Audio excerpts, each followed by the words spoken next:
Shalom, selamat malam Bapak Ibu Saudara yang dikasihi Tuhan Yesus Kristus. Selamat kita berjumpa dalam renungan pada malam hari ini. Doa dan harapan saya, saudara semua ada dalam keadaan yang baik, sehat, penuh sukacita, dan berlimpah berkat Tuhan. Apapun persoalan yang sedang saudara alami, tetap percaya dan beriman, berpengharapan kepada Tuhan. Tuhan pasti menolong dan membuka jalan. Sebelum kita mendengarkan renungan firman Tuhan, mari kita berdoa. Kami bersyukur Tuhan untuk semua berkat kebaikan-Mu. Tuhan sudah menyatakan pertolongan-Mu bagi kami di sepanjang hari ini. Pada saat ini kami mau mendengar kebenaran firman-Mu. Urapi kami Roh Kudus supaya kami mengerti dan taat melakukan setiap kehendak-Mu. Dalam nama Tuhan Yesus kami berdoa. Haleluya. Amin. Saudara yang dikasihi Tuhan, ayat renungan kita pada saat ini terdapat dalam Kitab Pengkhotbah pasal 10 ayat yang ke-20. Tertulis demikian. Dalam pikiran pun janganlah engkau mengutuki raja, dan dalam kamar tidur janganlah engkau mengutuki orang kaya. Karena burung di udara mungkin akan menyampaikan ucapanmu, dan segala yang bersayap dapat menyampaikan apa yang kau ucapkan.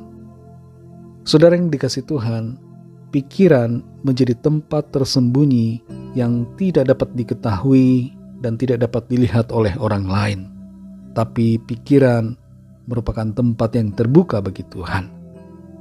Orang lain tidak tahu apakah pikiran kita baik dan sehat isinya, atau tidak baik dan tidak sehat. Tapi Tuhan tahu apa yang ada dan terkandung dalam pikiran setiap kita.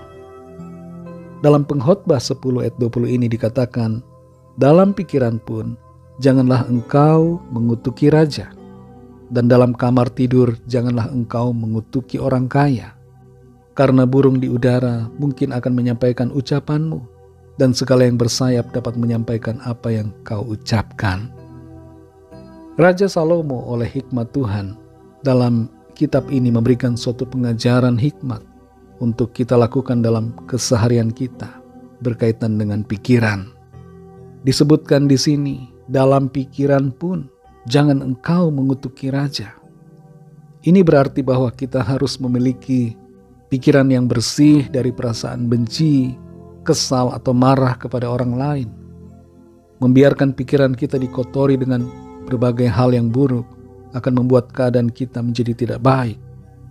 Wajar bila kita berbeda pendapat atau pandangan dengan orang lain, tapi jangan mengutuki. Menegur dan mengkritik secara positif adalah hal yang baik, namun jangan mengutuki. Kalau kita tidak menyukai seorang pemimpin tertentu, tidak suka dengan cara dan gaya kepemimpinannya, jangan mengutuki. Dalam sejarah kerajaan Israel, pernah seorang keturunan raja yang masih sangat muda naik tahta. Tercatat dalam 2 Raja-Raja 22 ayat yang pertama. Yosia menjadi raja saat berumur 8 tahun. Dan ia memerintah selama 31 tahun. Walaupun masih muda, tapi kepemimpinannya itu baik dan ia setia kepada Tuhan. Raja di sini berbicara tentang pemimpin. Dan ini berarti kita tidak boleh mengutuki pemimpin kita. Baik itu pemimpin bangsa, pemimpin di gereja, pemimpin di perusahaan, pemimpin organisasi, dan pemimpin lainnya. Sekalipun misalnya kita berbeda sudut pandang atau berbeda prinsip dengan mereka.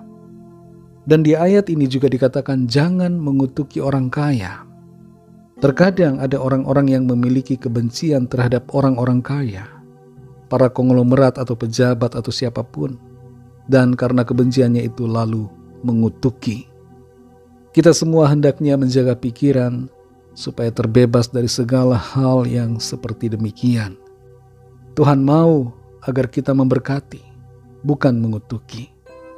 Dalam Roma 12 ayat 14 dikatakan, berkatilah siapa yang menganiaya kamu, berkatilah dan jangan mengutuk.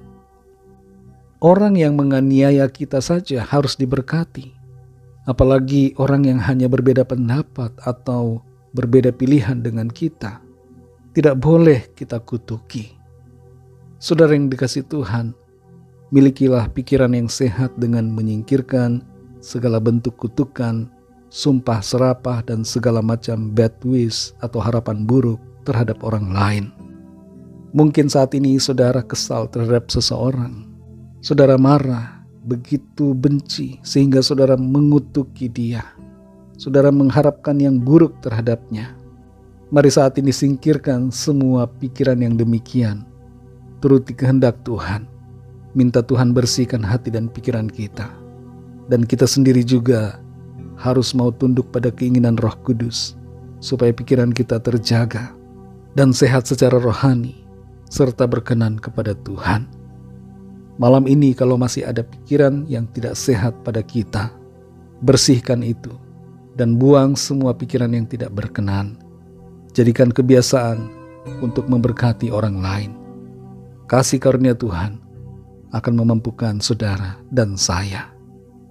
Mari kita berdoa. Terima kasih Tuhan Yesus, kami bersyukur kepadamu Bapa karena firman-Mu yang sudah kami dengar pada saat ini, yang mengajar kami bukan hanya sekedar untuk memiliki kata-kata yang terjaga, kata-kata yang baik, tapi pikiran yang baik. Kami sadari kami harus memiliki pikiran yang bersih, supaya kata-kata kami juga bersih. Kata-kata kami memberkati, bukan mengutuki. Mampukan kami Roh Kudus untuk berubah, menjadi pribadi yang terus dibaharui dalam sikap kami, dalam tutur kata kami, dalam pikiran kami, sehingga tidak ada harapan-harapan buruk dalam pikiran kami terhadap orang lain. Mampukan kami untuk memberkati dan mendoakan hal-hal yang baik. Kuduskan hati dan pikiran kami Tuhan, bersihkan dengan kuasa-Mu. Terima kasih untuk firman-Mu. Ajar kami terus untuk semakin mengerti dan mengenal akan kehendak-Mu bagi kami. Berkati kami Tuhan di sepanjang malam ini, dalam istirahat kami. Lindungi kami dengan kuasa-Mu. Bangunkan kami kembali besok pagi dengan kekuatan baru. Lawat setiap kami Tuhan, yang sakit dan yang sedang dalam pergumulan, agar kuasa-Mu bekerja, menjamah, menyembuhkan, memulihkan setiap kami, memberikan kemenangan, menyatakan jalan keluar yang ajaib bagi yang sedang dalam pergumulan. Kami percaya kami alami berkat Tuhan, kami alami jawaban doa, kami alami pertolongan Tuhan yang ajaib. Terima kasih Tuhan, berkat-Mu atas bangsa kami dan juga semua bangsa di dunia ini, dan berkat-Mu atas kami semua gereja-Mu. Ampuni kami akan kesalahan kami seperti kami juga mengampuni orang yang bersalah kepada kami. Dalam nama-Mu yang kudus, nama Tuhan Yesus Kristus, nama di atas segala nama, nama yang menyelamatkan, nama Tuhan kami berdoa dan mengucap syukur. Haleluya. Terimalah berkat Tuhan.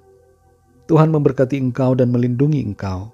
Tuhan menyinari engkau dengan wajah-Nya dan memberikan kasih karunia. Tuhan menghadapkan wajah-Nya kepadamu dan memberikan damai sejahtera.